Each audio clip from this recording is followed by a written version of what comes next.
Vincenzo's Go Crypto Investing and this August to 26, 2025 noontime update. And you can see gold bullion is at 33.86. It's going to go back and it's going to hit that $3,500 target. Silver is up slightly at 38 dollars and 60 cents. That's going to 50, I think, by the end of the year. And by next year, silver at the end of the year will be between 50 and 100, and gold will be between 4,000 and 5,000.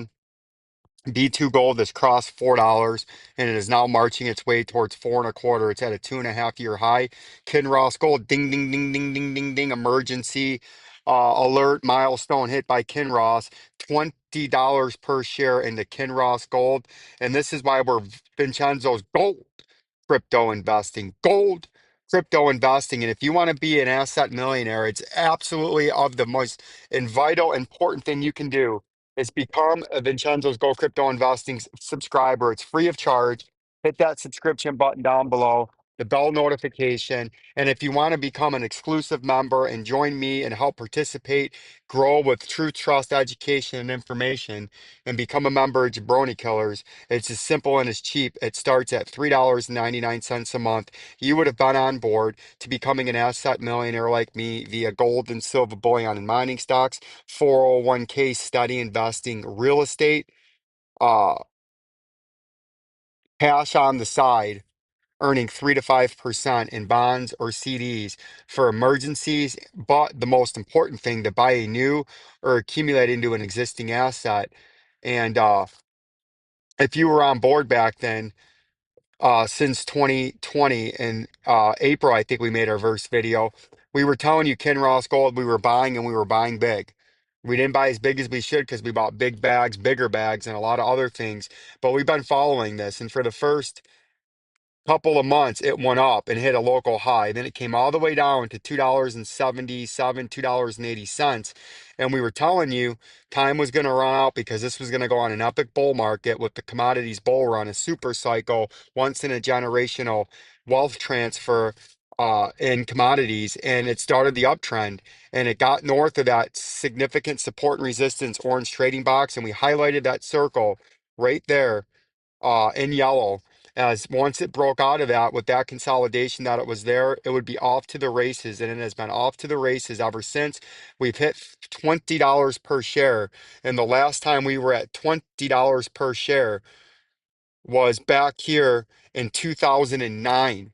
2009 was the last time we were at $20 a share. This thing is going to its all-time high of $27.86 per share. I think that was its all-time. Nope, its all-time high was actually back here, a little bit higher than that at $32.24. We've had that call that we would breach its all-time high since we were sub $3. Sub $3. So that was going to be, and had to be, a nine, almost a 10x move from the call. We were calling for a 10x move.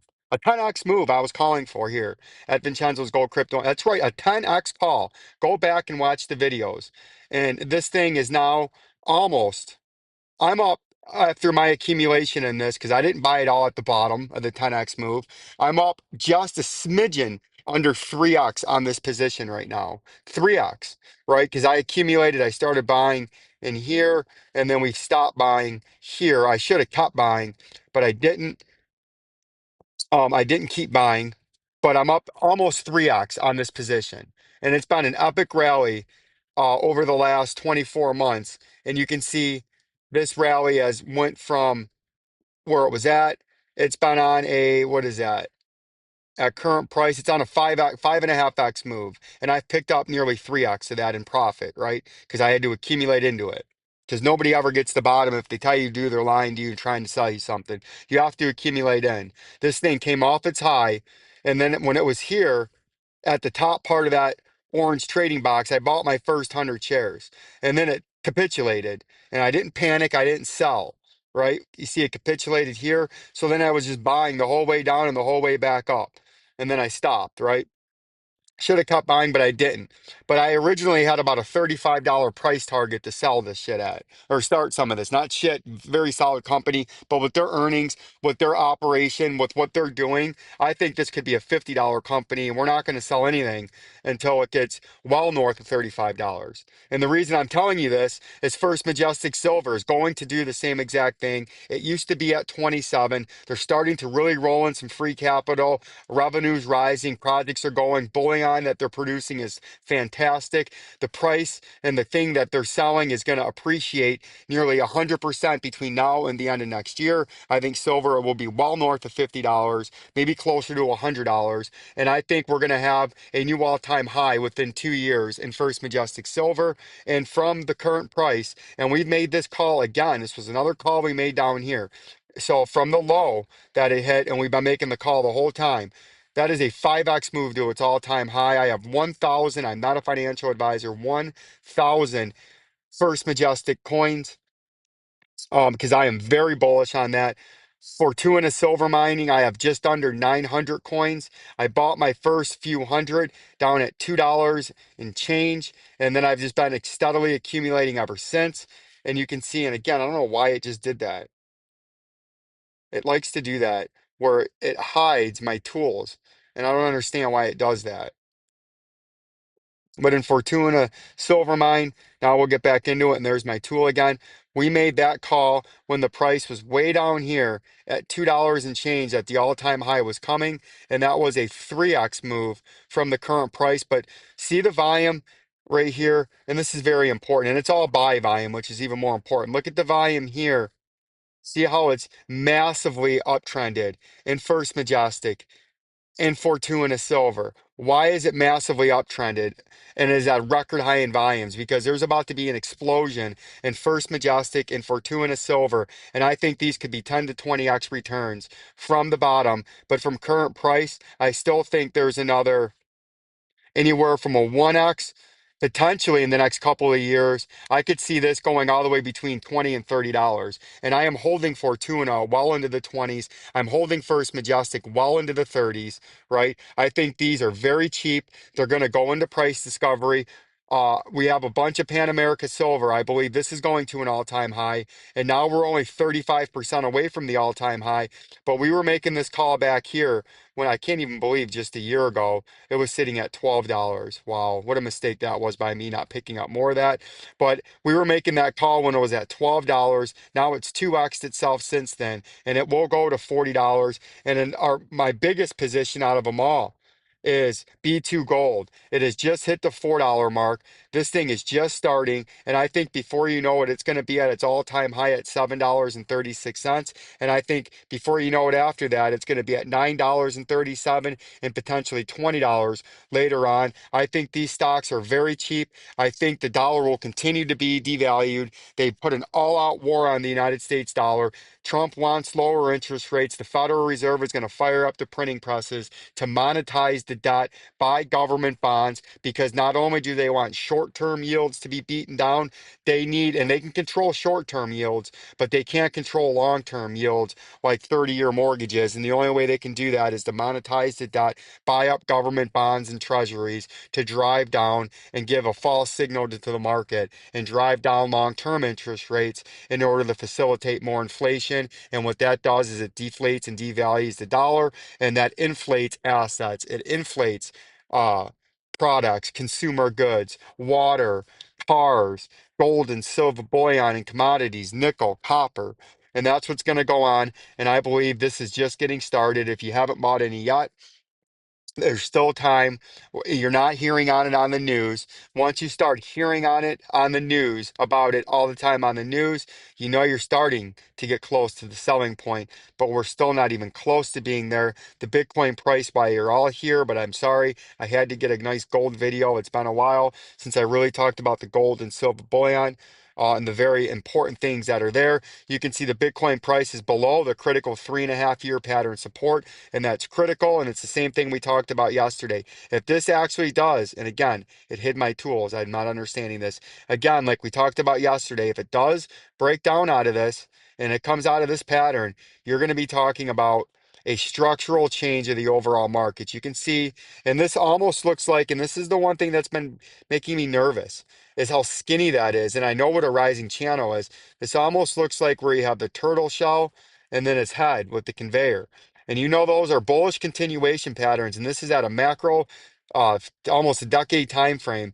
But these rising channels are bullish, but they often break down, and the technical target is near the bottom of the wedge, which would get you down to about $26,000, which I am not calling for right now. That was a target before we made a new all-time high, but that would cause a financial collapse because all these companies that have turned themselves into quasi Bitcoin treasuries would get forced liquidated, and that would force sells dump Bitcoin onto the open market, driving the price down even quicker, even faster, even steeper, causing a cascading effect to where more and more of these leverage companies that borrowed money to turn themselves into Bitcoin treasuries would have their loans called, their leverage called, their positions pulled or liquidated, and that would force sell and cause a cascading and a feedback massive problem like we haven't seen, and it has infiltrated into the rest of the financial sector now, that it would cause an overall financial collapse. And that's why when you're doing your portfolio, you need to make sure you have real assets.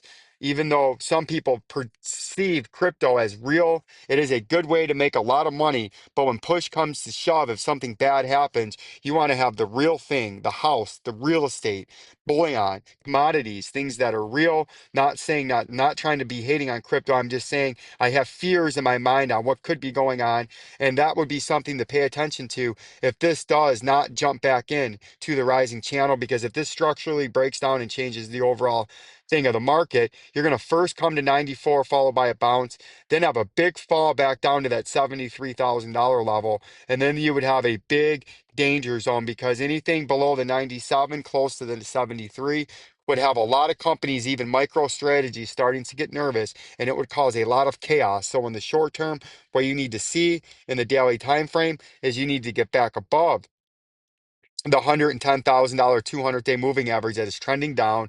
You can see the 50 is trending down, and you must get back into this pattern. You must, at all costs, get back into there and stay, or you're structurally changing the market if you confirm a breakdown, and you would fall ten or $20,000 very, very quickly in the Bitcoin price. The Ethereum price is the same thing. I believe your next move is coming to the 4,050 and 33 cents, like we said yesterday. Has to come retap the neckline support. It just breached an all-time high, which now would make sense to have a 20 to 30% correction, and a 17% correction gets you down to the megaphone neckline support, and a 30% correction gets you down to the pattern support of $3,473. But I think you're coming down to where the 50-day moving average will be within the next couple of days. And I think you have to retest the $4,050 in the short term. If you look at the XRP, it slipped down below the 50-day moving average, and that's very critical because you're getting supported just above the 100-day, but getting resisted just on the 50-day. And if you don't get above the 50-day, it's going to drive you straight down to the 275, and you will hit it and eventually break it, and then it'll drive you down to the next level below that, which would be a $2.56, $2.55, which is where the 200-day moving average will be in a couple of days. And again, I can't stress this enough in XRP. If you can't get above this area right here, this 50-day moving average, and then reclaim the 307, you will eventually be driven down to the 255 in the short term. And then there could be a very bearish signal here in the macro time frame if this was just a massive mountain double top, to where then you're going to come down and make the full lateral flush down to the $1.28 target, which the new target from the mountain double top, if that's what we're in, is a $1.20. So it actually is even steeper than the $1.28 that we had before, when we almost got to that target following a head and shoulders consolidation, when we had a left shoulder ahead, this right shoulder, and then we got down to a $1.60, and I should have pivoted off of that when the right shoulder got longer than the pattern itself. I should have known we were done and going into something much larger and much greater. And now that's where we're at now, and that's what we're looking at. And one more thing I wanted to show you before I let you go, because I am on my lunchtime break, is I wanted to show you the power of long-term investing, right? And this is my mining portfolio, and I do, for transparency, have $2,700 on another account. So the account is just over $50,000. But look where we were at August 28th, 2023, 2 years ago today. Our portfolio was at $8,124, and we were overall down about 40%. So our position should have been about $13,000, but we were down to 8,100. And did I sell? Did I panic, get out? Did I take my losses? Did I realize that? No. I kept buying over the last 2 years, and now we're up on our position as a whole 71%. We're up $17,000, and the portfolio on this account is 47,985, and on Cash App, where I have 2,700 more dollars, for a total Vincenzo ETF, gold and silver ETF with a little Rivian in there, of $50,000 and change. And we're up just over 70% on the position. And our biggest position we're up is Kinross Gold at 289% on that one itself. Pan America Silver is our next highest one at 89% up, followed by Fortuna Silver Mines at 60% up. B2 Gold is now up $1.25 a share. We're now up, I believe, 38, 39%. And this is the reason you need to continually long-term invest in the things that you understand and that make it easy on you. Um, Investing in, because you're confident in it, because you understand it, and that leaves you the ability to continue to accumulate and continue to hold over the long term. And this account I have been building since 2019, just before the COVID flush. Like the channel, subscribe. Peace and love to my asset millionaires. Jay.